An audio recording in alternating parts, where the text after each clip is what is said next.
Avenida Ipiranga, no centro vibrante de São Paulo, já fervilhava de movimento às 7h15 da manhã. O Café Estação, com suas paredes de azulejo e o aroma forte de café coado, era um refúgio para trabalhadores e solitários. Alexandre Rocha, 35 anos, garçom e pai solteiro, sentia o peso das duas vidas que carregava, a sua e a de sua filha, Sofia. 3 anos atrás, sua esposa, Clara, havia morrido de câncer, deixando-o sozinho com Sofia, então, com 4 anos. O trabalho no Café Estação não era um sonho, mas pagava o aluguel do pequeno apartamento no Brás e garantia a dignidade de Sofia. Alexandre preparava o pedido de sempre para o Dr. Elias Guimarães, um idoso de 82 anos que aparecia pontualmente todas as manhãs há 3 anos. Sempre a mesma mesa junto à janela, sempre o mesmo pedido: café com leite, 2 colheres de açúcar e 3 torradas com azeite e tomate. Há muito tempo, Alexandre havia parado de cobrar o Dr. Elias. O velho, magro e de casaco grande demais, parecia contar as moedas para um único café.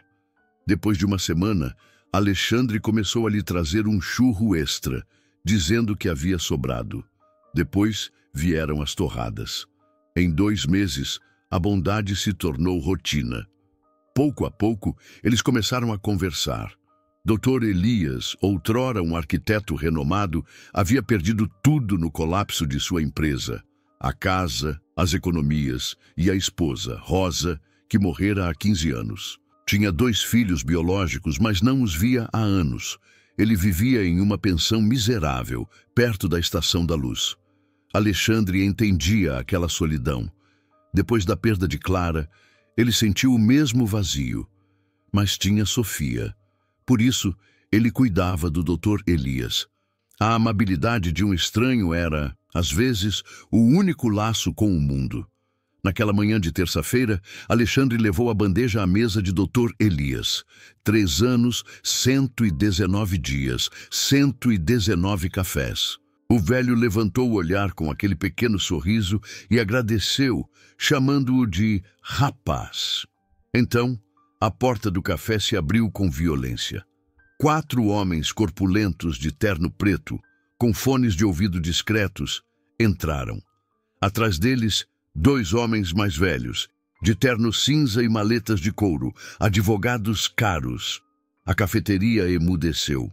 O grupo parou em frente à mesa do Dr. Elias.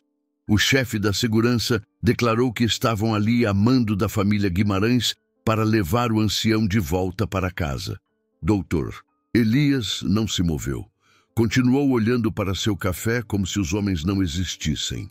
O advogado mais velho, o Dr. Marcelo, sacou um documento alegando uma ordem judicial de custódia por questões de saúde.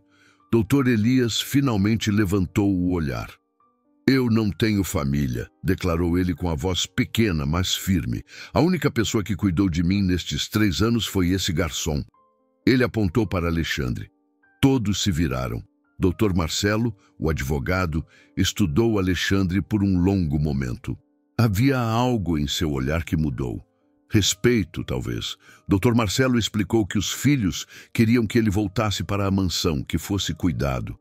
Um homem de 82 anos não deve viver em uma pensão miserável, disse ele. Dr. Elias riu amargamente. Onde estavam esses filhos preocupados quando minha esposa morreu e eu afundei na depressão? Onde estavam quando perdi tudo no colapso da minha empresa? Eles se lembraram de mim agora porque se lembraram do que eu possuo. O advogado hesitou, mas abriu a maleta. Explicou que havia algo mais. A esposa falecida de Dr. Elias, Rosa, havia deixado um testamento, legando ao marido a propriedade total da mansão no Morumbi e um fundo financeiro significativo. Os filhos não haviam herdado diretamente. O advogado revelou o valor. O fundo valia 4 milhões e a mansão mais 3 milhões. Dr. Elias Guimarães possuía 7 milhões, mas vivia em uma pensão de 100 dirhams por mês, comendo pão e café oferecidos por caridade. O silêncio no café-estação foi absoluto. Alexandre sentiu o chão sumir. Ele se apoiou na mesa. O advogado continuou, explicando que os filhos não queriam o dinheiro. Eles eram bem-sucedidos. Dr. Marcelo era cirurgião. Doutora Renata era advogada. Eles só queriam que o pai voltasse para casa, que fosse cuidado, que não morresse sozinho. Dr. Elias negou. Não é sobre dinheiro, é sobre dignidade. Eu os rejeitei porque não suportava que me vissem fraco. Era melhor desaparecer. Ele olhou para Alexandre e as lágrimas surgiram. Nesta cafeteria, com este rapaz que me trazia café sem pedir nada, eu encontrei um pedaço da minha dignidade. Aqui, eu era apenas Elias, não o fracassado. O advogado revelou ter investigado Alexandre. Sabia de seu luto de sua filha Sofia. Seu pai nos falou de você, Senhor Rocha. Ele o descreveu como um filho. Dr. Elias assentiu, colocando sua mão trêmula sobre a de Alexandre. Nestes 3 anos, Alexandre tem sido mais filho do que os meus próprios filhos jamais foram. O advogado pegou outro documento. A ordem judicial era blefe. Os filhos não tinham poder para obrigá-lo, mas estavam desesperados. O advogado propôs algo incrível. Alexandre e Sofia deveriam ir morar na mansão no Morumbi com Dr. Elias, como acompanhante pessoal e amigo.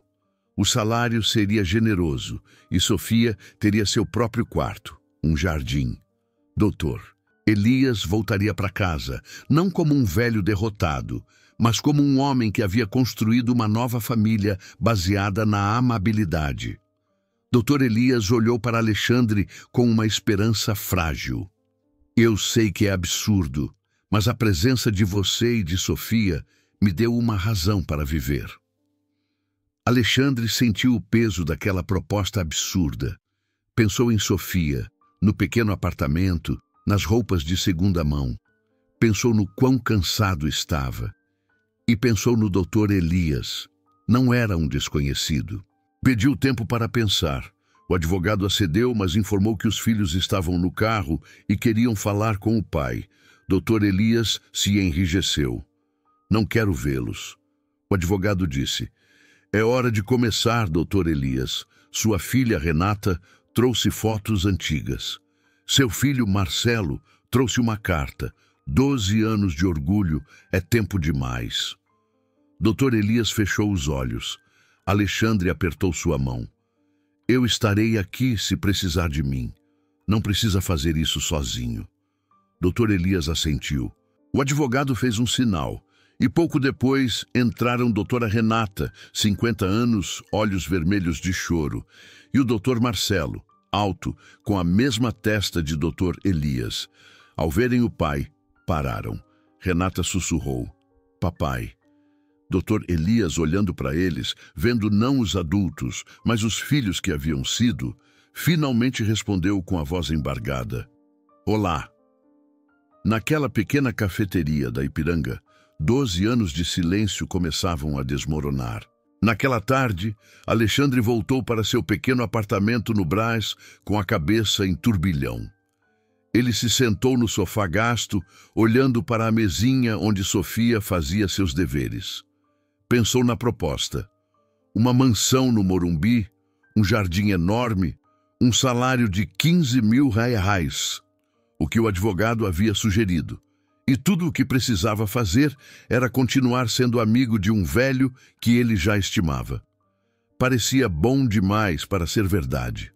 Durante a conversa final na cafeteria, ele viu o doutor Elias Guimarães chorar ao abraçar a filha, a doutora Renata. O velho havia se desculpado por ter errado. Viu o doutor Marcelo, o cirurgião, aproximar-se, mais rígido, mas com lágrimas silenciosas, implorando ao pai que voltasse para casa.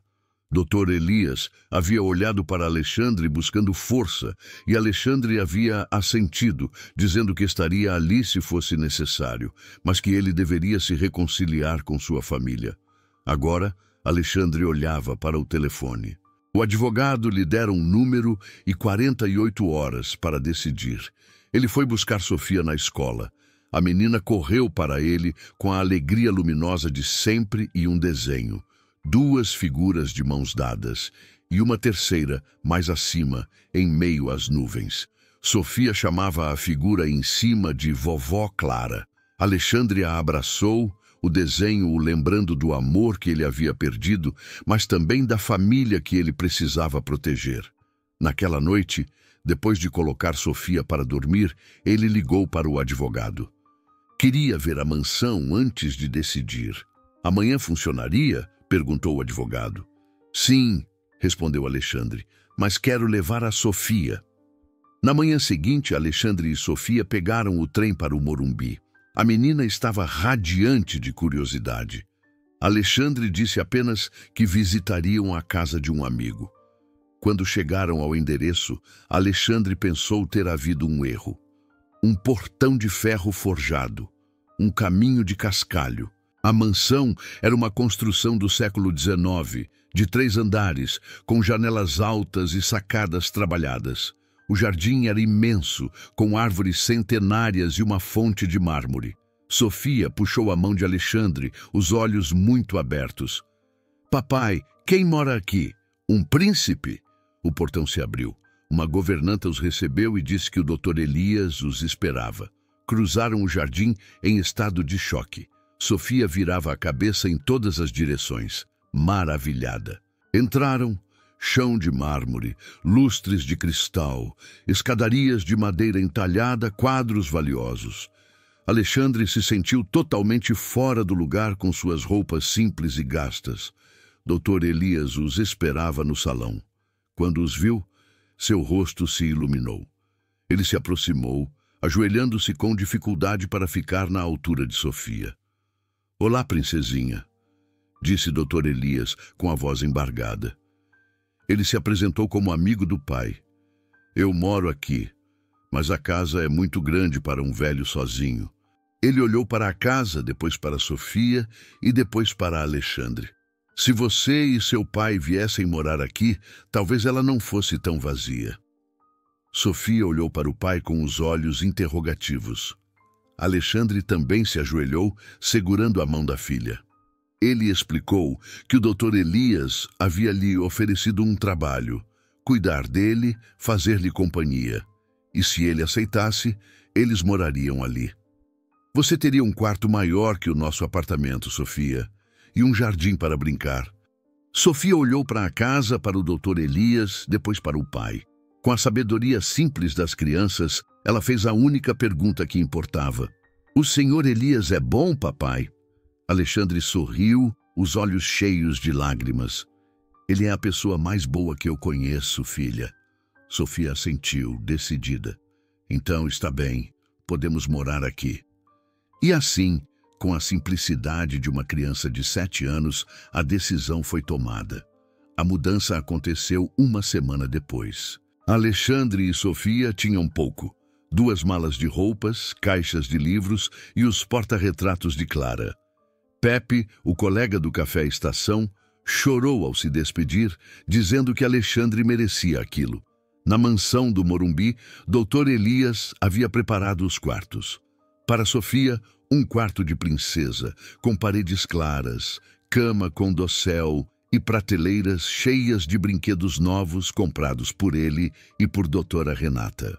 Sofia explodiu em lágrimas de alegria e correu para abraçar o doutor Elias, chamando-o de Vovô Elias. O velho se emocionou profundamente.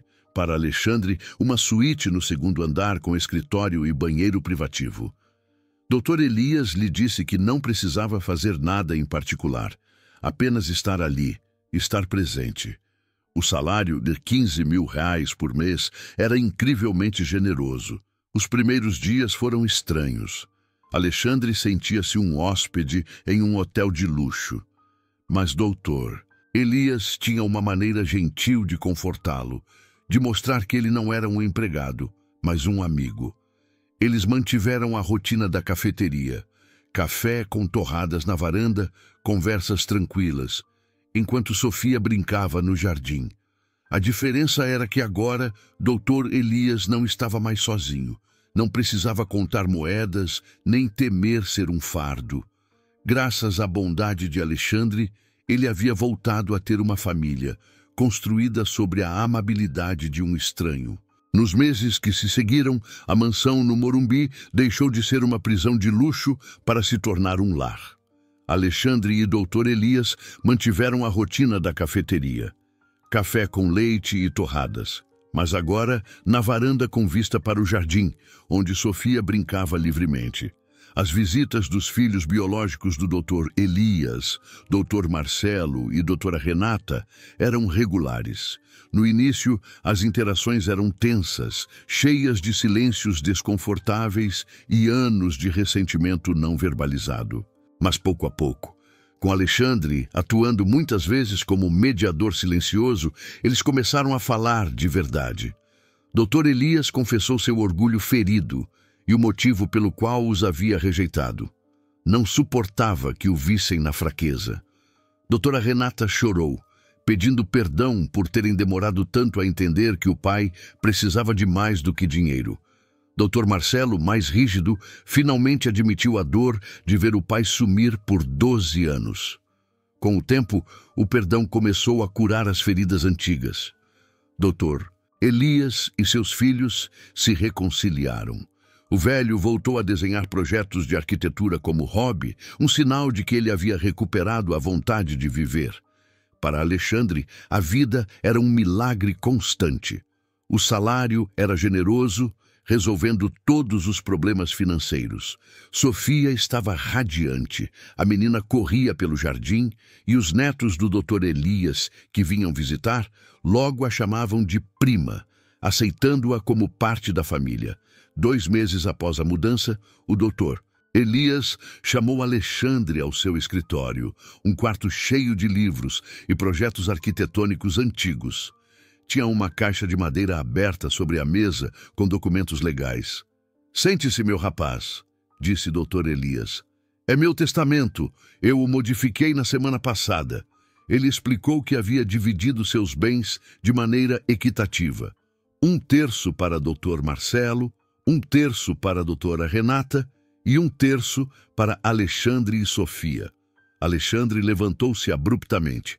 "Doutor Elias, eu não posso aceitar, não é justo. Eu não fiz isso pelo dinheiro." Dr. Elias levantou a mão, detendo-o. "Eu sei que não fez, Alexandre. É exatamente por isso que você vai aceitar." O velho explicou que aqueles meses haviam sido os mais felizes desde a morte de sua esposa, Rosa. Não por causa do dinheiro ou da casa, mas por causa de Alexandre e Sofia. Pelo fato de acordar sabendo que não estava sozinho, que havia uma menina que o chamava de vovô e um homem que o tratava como um pai. "Eu lhes dou o que nunca consegui dar aos meus filhos quando precisavam: segurança e amor incondicional." Alexandre argumentou, mencionando os filhos biológicos. Dr. Elias respondeu que eles estavam de acordo. Dr. Marcelo havia dito que era justo. Dra. Renata havia chorado, dizendo que o pai havia sido orgulhoso demais para aceitar ajuda, mas agora, finalmente, estava deixando que alguém o ajudasse. "Eles querem que você seja parte da família", disse Dr. Elias, finalizando. "Oficialmente, legalmente." Alexandre sentou-se completamente dominado. Dr. Elias sorriu. "Não diga nada, apenas aceite. Deixe que um velho dê o que ele nunca conseguiu dar aos próprios filhos no momento certo. Dê-me a alegria de saber que minha gratidão é eterna." 3 anos se passaram. Alexandre despertou em sua suíte em uma manhã de novembro, semelhante àquela em que tudo havia começado. Sofia, agora com 10 anos, brincava no jardim com os netos do Dr. Elias, que a chamavam de prima. Dr. Elias tinha 85 anos. Estava mais frágil, mais lento, mas seus olhos estavam vivos. Havia voltado a desenhar projetos arquitetônicos, um sinal de que ele havia realmente voltado a viver. Alexandre preparou o café e o levou ao velho na varanda. Café com leite, 2 colheres de açúcar, 3 torradas com azeite. "Pensei muito sobre como nos conhecemos", disse Dr. Elias, bebendo seu café. Um garçom oferecendo café a um velho em uma cafeteria. Quem diria que terminaria assim? Alexandre sorriu. A vida é estranha. Às vezes, a amabilidade volta de maneiras inimagináveis. Não foi amabilidade, corrigiu Dr. Elias. Foi humanidade. Você me viu como pessoa, Alexandre, e isso é a coisa mais preciosa que se pode dar a alguém. O Dr. Elias o olhou com carinho. Ele havia falado com o médico. Seu coração estava fraco.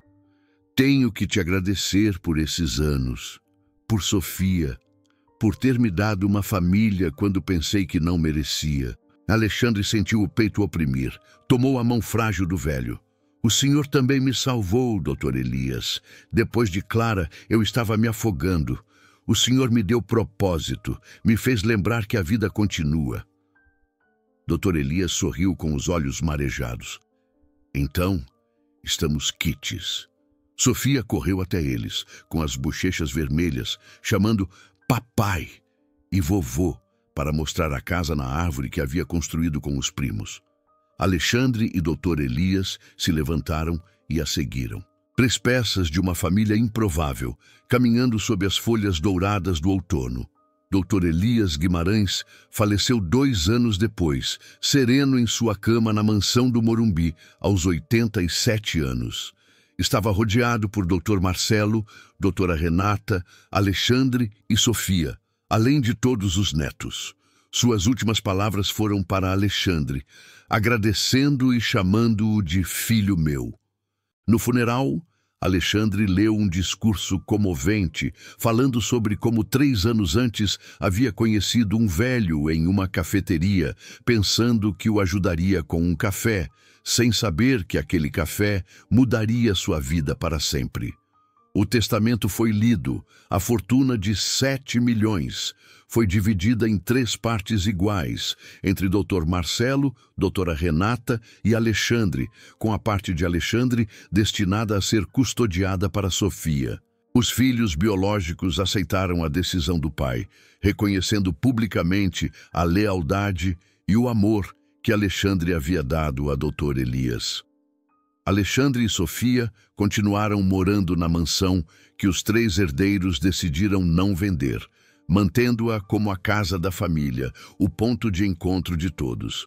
Sofia cresceu ali, com primos que a chamavam de irmã, unida pelo amor, não pelo sangue. Sofia, agora com 12 anos, era uma menina feliz e bem-sucedida. Sua vida de luxo e estabilidade era o oposto da pobreza no Brás, mas ela jamais se esqueceu de onde veio. Alexandre havia encontrado a paz que havia perdido com a morte de Clara. O Dr. Elias não apenas o havia salvado da miséria, ele o havia salvado da solidão e lhe dado um propósito novo, o de proteger uma família.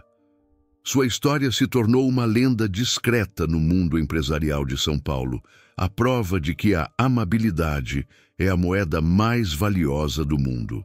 Todas as manhãs, Alexandre preparava o café na grande cozinha e o bebia olhando para o jardim. Café com leite, 2 torrões de açúcar. Alguns rituais eram preciosos demais para serem esquecidos. Alexandre refletia sobre a lição final que o Dr. Elias havia lhe ensinado. Não havia sido a amabilidade que o havia recompensado, mas a humanidade. Ele havia olhado para um velho e visto uma pessoa, não um fracassado. E essa era a coisa mais preciosa que se podia dar a alguém. A vida de Alexandre estava completa. Ele havia construído uma nova família através da escolha, do cuidado e do amor dado livremente. E o que ele havia dado de forma desinteressada em uma cafeteria, o universo lhe havia devolvido na forma de um lar, segurança e um amor incondicional que duraria para sempre.